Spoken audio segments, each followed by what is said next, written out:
और क्यों ना करें वो वेलकम यार। प्राइम मिनिस्टर नरेंद्र मोदी जब कुवैत में गए तो सबसे पहले अपने हिंदुस्तान की लेबर कम्युनिटी जो है उनसे मिलने गए हैं, उनसे मिले हैं, उनसे बातचीत हुई है। उनसे क्यों मिले, उनसे पूछा है कि भाई आप लेबर इधर रह रहे हो, आपको खाने पीने की तंगी तो नहीं है, आपकी रिहाइश की तंगी तो नहीं है, आपको कोई गवर्नमेंट की तरफ से कोई तंगी तो नहीं मिल रही। देखें, अगर वो उनको कोई तंगी मिल रही है तो वो उनकी कुवैत की गवर्नमेंट से बात करेंगे कि यार मेरे लोगों को ये तंगी क्यों मिल रही है, उन्हें रिलीफ मिले। कुवैती दिनार हो ना, 1 दिनार हो, और पाकिस्तानी जो है 904 रुपए बनते हैं।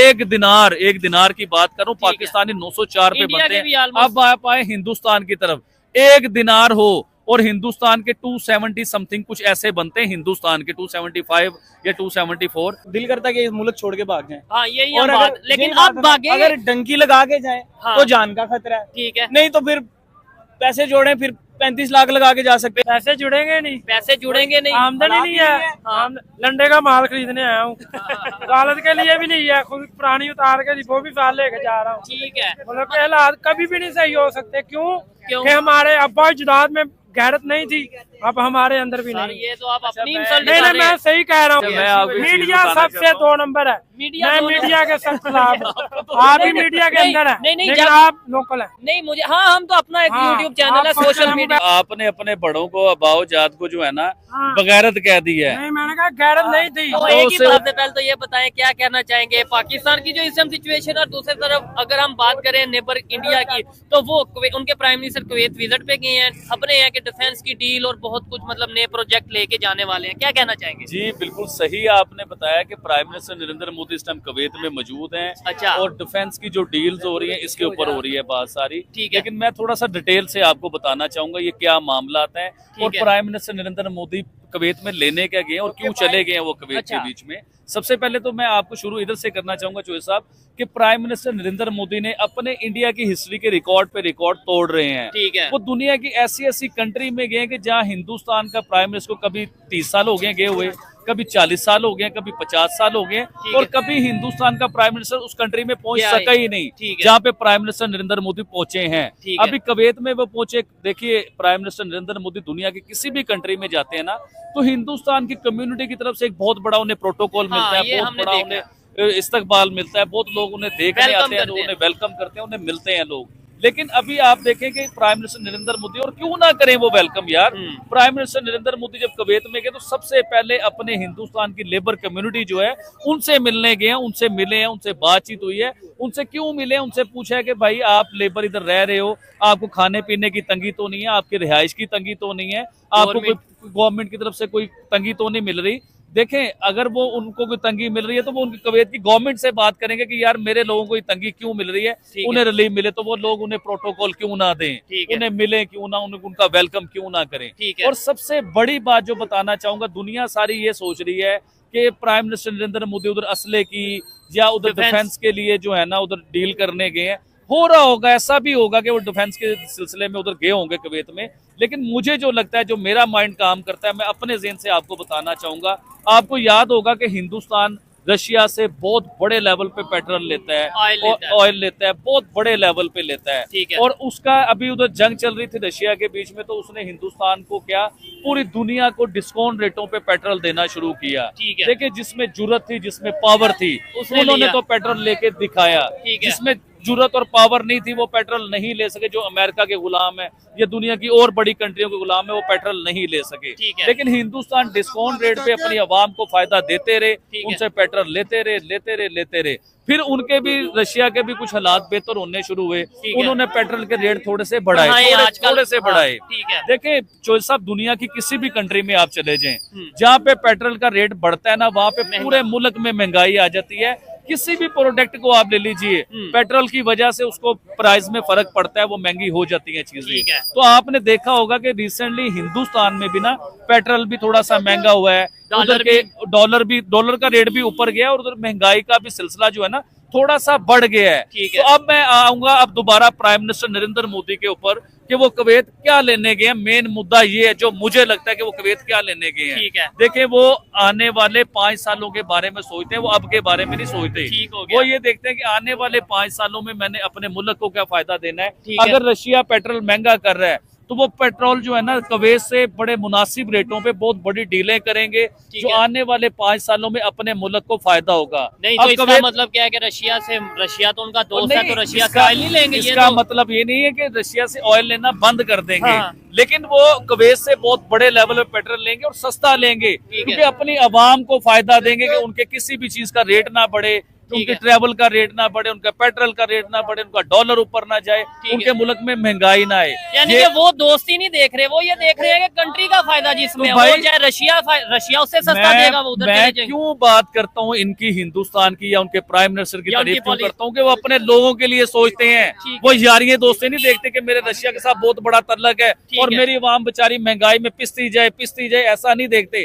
अब कुवैत कौन है? कुवैत जो है दुनिया की सबसे महंगी तरीन कंट्री है भाईजान, उनकी करेंसी दुनिया में सबसे महंगी करेंसी है, सबसे ऊंचे लेवल की करेंसी है। उसके साथ भी देखिए कुवैती दिनार हो ना, 1 दिनार हो, और पाकिस्तानी जो है 904 रुपए बनते हैं।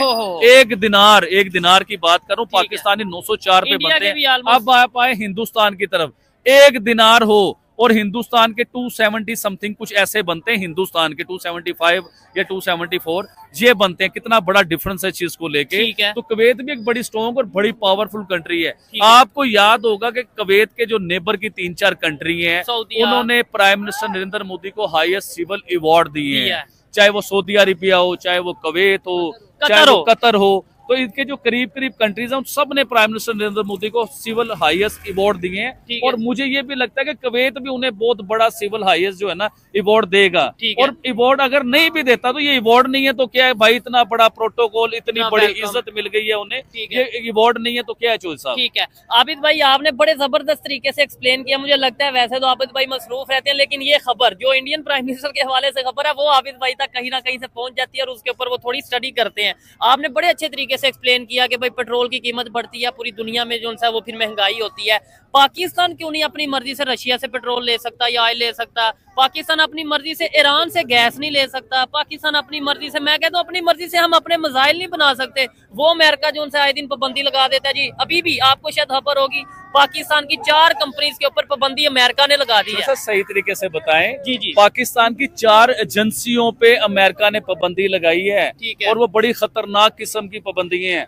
देखिए इसमें होता है गैरतमंद का सिलसिला, भिखारी का सिलसिला, कर्जई का सिलसिला, और एक गैरतमंद का सिलसिला होता है कि जो ना कर्जा लेता है, ना जो भिखारी है, ना किसी के आगे झुकता है, ना वो किसी की बात को मानता है। तो इसमें बहुत बड़ा डिफरेंस है। अभी आप मिसाइल की बात कर रहे हैं कि पाकिस्तान के जो है ना 4 कंपनियों पे पाबंदी लग गई मिसाइलों की वजह से। मैं लॉन्ग रेंज मिसाइलों का मामला है ये सारा। अब मुझे ये बताएं कि हिंदुस्तान ने तो उससे भी ज्यादा लॉन्ग रेंज के मिसाइल बनाए हुए हैं। हिंदुस्तान की तरफ अमेरिका देख भी नहीं सकता, ना उसके ऊपर पाबंदी लगा सकता। क्यों नहीं लगा सकता? क्योंकि हिंदुस्तान भिखारी नहीं है, हिंदुस्तान कर्जई नहीं है, उनसे लेके नहीं खाता, उनकी एड के ऊपर पलता नहीं है हिंदुस्तान। अब पाकिस्तान जो है, देखें अमेरिका होता कौन है पाकिस्तान पे पाबंदी लगाने वाला? कभी इस चीज को सोचें। लॉन्ग रेंज जो मिसाइल है वो सिर्फ पाकिस्तान तैयारी नहीं कर रहा बनाने की, दुनिया की पता नहीं कौन कौन सी कंट्री ने लॉन्ग रेंज मिसाइल बनाए और बना के दिखाए हैं। ना उन पे कोई पाबंदी लगी है, ना कुछ हुआ है। सिर्फ हमें ब्लैकमेल क्यों कर दिया जाता है? आप जो है ना ईरान से वो गैस नहीं ले सकते, आप रशिया से ऑयल नहीं ले सकते, आप लॉन्ग रेंज मिसाइल नहीं बना सकते हैं। देखें हिंदुस्तान ने इतने बड़े लेवल के लॉन्ग रेंज मिसाइल बनाए और अभी वो जदीद टेक्नोलॉजी के मिसाइलों के ऊपर काम कर रहे हैं। पता नहीं कौन कौन सी नस्ल का वो मिसाइल बना रहे हैं, लेकिन अमेरिका की जरूरत नहीं है कि हिंदुस्तान की तरफ देख भी ले या उससे कोई बात भी कर ले। तो हमारे ऊपर बात इसलिए होती है कि हम लोग जो है ना खुद मुख्तियार नहीं है चोइस साहब। अपनी मर्जी से कोई डिसीजन, थोड़ा साबित भाई इधर साइड पे आ जाए ताकि ट्रैफिक को इशू ना हो। अपनी मर्जी से शायद हम डिसीजन नहीं ले पाते। मैं ये समझता हूँ आबिद भाई जो बातें कर रहे हैं ना, इन्हें थोड़ा सा अगर हकीकत पसंदी के साथ देखा जाए तो मेरे ख्याल से कोई बात झूठ नहीं है। देखने में थोड़ी तल्ख होती है कि भिखारी और खुद मुख्तार और अपनी मर्जी, लेकिन क्या हम वाकई में IMF के पास नहीं जाते? क्या हमारे यहाँ पे प्राइम मिनिस्टर लेवल के लोग ये नहीं कहते बैंक अकाउंट भी चूजर के हम तो भिखारी हैं, हम अपनी मर्जी नहीं कर सकते? लेकिन इस बार मुझे पाकिस्तान अच्छा लगा है। मैं पाकिस्तान के मीडिया के ऊपर देख रहा था कि उन्होंने भी इस चीज को कहा कि अमेरिका पाबंदी लगाता है तो लगाता रहे, हमने भी बाज नहीं आना, और ये बाज नहीं आएंगे, ये बना के दिखाएंगे। और मुझे ये भी लगता है कि देखिए अमेरिका जो है ना, अगर ऐसे होता है तो हम खुद अप्रिशिएट करते हैं। भाई देखें पाबंदी किसी कंट्री के कहने पे कोई अगर हम काम रोके या ना करें, वो मेरे ख्याल से हमारी इंसल्ट है। अपनी मर्जी जो से सब मुझे ऐसा लगता है, कहीं से मेरा दिल ये कहता है हाँ। कि अमेरिका बहुत बड़ा ब्लैकमेलर है। वो पाकिस्तान को डरा धमका के ना कोई बात मनवाना चाहता होता है। ठीक है। पाकिस्तान नहीं मानता तो वो इस किस्म की पाबंदियां लगाता है कि आप ये बात मानोगे तो ये पाबंदियां उठेंगी। ठीक और है। पाकिस्तान इतना लाचार और मजबूर हो चुका हुआ है कि इनकी इन ब्लैकमेलियों में पाकिस्तान आ जाता है। तो मैं फिर दोबारा ये बात करना चाहूंगा कि जिस तरह हमारा नेबर हिंदुस्तान खुद मुख्तियार है, वो अपनी किसी के आगे मर्जी। बिका नहीं, वो अपनी मनमानी करता है, अपनी मर्जी करता है और अपने लोगों का फायदा सोचता है। तो पाकिस्तान को भी इस पोजीशन में आना चाहिए कि अपनी मनमानी करे, अपनी मर्जी करे और अपने लोगों का फायदा सोचे, अपने मुल्क का फायदा सोचे, ना कि अमेरिका की गुलामी में पड़ा रहे पाकिस्तान। सर ठीक हो गया। आबिद भाई, आपने लास्ट एक प्रोग्राम किया था, उसमें आपने पुष्पा के ऊपर, पुष्पा 2 के ऊपर ना अपना एक रिएक्शन दिया था। देखने वालों ने नीचे बड़ा कमेंट किया कि जी पुष्पा 2, बल्कि कई लोगों ने बोला आबिद भाई से बोलो कि पुष्पा 2 वाला रिएक्शन वो जरा वो डायलॉग बोल के और जरा एक्ट करके दिखाए। मैं कहता हूँ जरा अच्छा, मैंने पुष्पा 1 भी देखी हुई है, पुष्पा 2 भी देखी हुई है। ठीक है। और पुष्पा 2 वाकई बड़ी आउटस्टैंडिंग मूवी है। क्या स्टोरी है उसकी? मुझे मतलब मैंने तो नहीं भी देखी क्योंकि यूट्यूब पे तो आई उसकी नहीं। बड़ी फनी टाइप स्टोरी है और बड़ी मजे की स्टोरी है, सीरियस स्टोरी भी है उसमें, उनके मजहबी सिलसिले भी हैं, बहुत से मामलात हैं। हाँ। तो थोड़ा सा मैं टच बताता हूँ। एक तो वो कहता है कि पुष्पा जो है ना, पुष्पा नाम सुन के आपने फ्लावर तो नहीं समझा? ऐसे नहीं कहता है पुष्पा फ्लावर नहीं है, फ्लावर पुष्पा फायर है, फायर। अच्छा। तो पुष्पा प्रॉपर फायर ही नजर आता है उसके बीच में। फिर उसका एक ये स्टाइल है, पुष्पा झुकने का नहीं। तो ये नहीं, बड़े नहीं, ये सही नहीं बोला, झुकेगा नहीं साला। बस यार हो गया ना। तो मतलब ये बड़े उसके कामयाब। फिर एक आपने देखा होगा पुष्पा 1 के बीच में जो पुलिस वाला है, जो वो लकड़ियां, जो दरख्तों को वो करता है सिलसिला, तो पुलिस वाला बड़ा पीछे पड़ा रहता है। तो पुलिस वाले को शादी वाले दिन अपने ऐसी सजा देता है पुष्पा कि पुलिस वाले की नस्लें भी याद रखती हैं कि ऐसी सजा मुझे मिली है। यानी कि वो पुलिस वाले के कपड़े ही उतार देता है। लेकिन पुष्पा 2 में जो सजा मिली है, वो सजा यकीन करे, ऑडियंस से पूछे जिसने पुष्पा 2 देखी है भाईजान, वो स्विमिंग पूल में जो सजा मिलती है ना उस पुलिस वाले को, और वो पुलिस वाला सोचता रहता है कि मैं स्विमिंग पूल में आया कैसे हूँ। यकीन मानो। अभी वैसे यूट्यूब या सोशल मीडिया पे तो हमें वो मूवी हमने तो नहीं देखी है। और भाईजान मैंने देखी है, मैंने अपने घर में एक बड़ा प्रोजेक्ट लगा के उसमें मेरे, हाँ जी, मेरे बीवी बच्चों ने, मेरी पूरी फैमिली ने वो मूवी देखी है, पूरा एंजॉय किया और बड़ा मजा आया। इवन के मेरे मोबाइल में भी है पुष्पा 2 मूवी। आप मूवी दिखाने लगे हैं, वैसे नीचे कमेंट में लोग कहेंगे हमें भी लिंक भेजो, हमें भी मूवी मैं नहीं दिखा रहा हूँ। तो अच्छा, पुष्पा 2 वाकई ही बड़ी आउटस्टैंडिंग मूवी है और उसने हिंदुस्तान की हिस्ट्री के रिकॉर्ड को दरम बरम करके रख दिया। इतने बड़े रिकॉर्ड वो मूवी कर गई है। देखिए लास्ट टाइम मैंने बताया होगा कि हम सुनते थे सलमान खान की मूवी, आमिर खान की मूवी, शाहरुख खान की मूवी, लेकिन पुष्पा ने कोई आमिर नहीं, कोई सलमान नहीं, कोई कुछ नहीं, कोई शाहरुख नहीं, उसने सबको काट के रख दिया और बड़ी आउटस्टैंडिंग मूवी है और बहुत ही अच्छी मूवी है, मजा है। उसमें उसने बताया कि गैरतमंदी क्या होती है। देखिए अच्छा, मेन चीज है, जिस तरह हिंदुस्तान के प्राइम मिनिस्टर गैरतमंद है, वो झुकते नहीं है किसी के आगे, डरते नहीं है किसी के आगे। तो उसमें उसने बताया कि गैरतमंद क्या होता है। एक जगह पे पुष्पा को मजबूर कर दिया जाता है कि आपने माफी मांगनी और आपने झुकना है, और पुष्पा इतना मजबूर हो जाता है कि वो झुकता भी है, माफी भी मांग लेता है, लेकिन उसके बाद जो होता है वो मैंने पहले बता दिया, सजा मिलती है। अच्छा, एक ये तो चले मूवी की बात हो गई और बड़ी स्टार्ट में हमने बात की कि भाई क्या वजह है। अस्सलाम वालेकुम।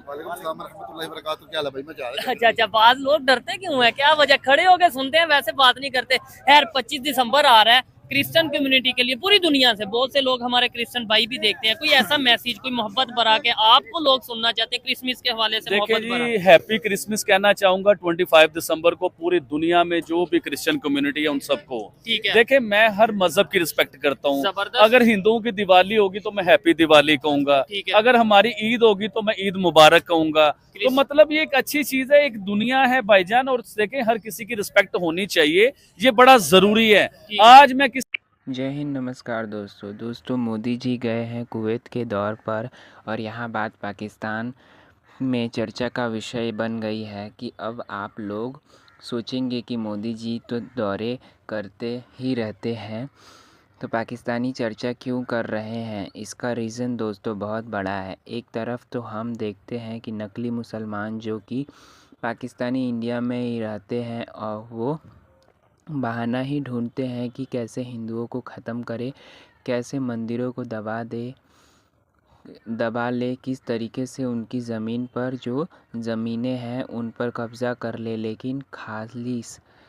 खालिस मुसलमानों ने कर्म देख के भाई इनका खून जल रहा है। अब देखो, आपने सुना होगा कि भाई कभी दुबई में, कभी वहीं पर जो है मंदिर बनाए जा रहे हैं, कहीं पर उनके सिलेबस में रामायण और गीता के कुछ जो चैप्टर हैं उनको ऐड किया जा रहा है,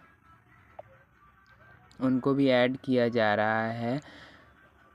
लेकिन कुवैत में दोस्तों कमाल हो गया। कुवैत में जो हुआ है, तो मोदी जी गए हैं वहाँ पर, उनका बहुत बढ़िया वेलकम हुआ। साथ ही साथ दोस्तों जो रामायण महाभारत है उनका ट्रांसलेशन अरबी में दोस्तों मोदी जी को भी सौंपा गया, मतलब उनको दिया गया, उनके साइन वगैरह लिए गए। यानी कि कुवैत में अरबी में रामायण महाभारत आ चुकी है।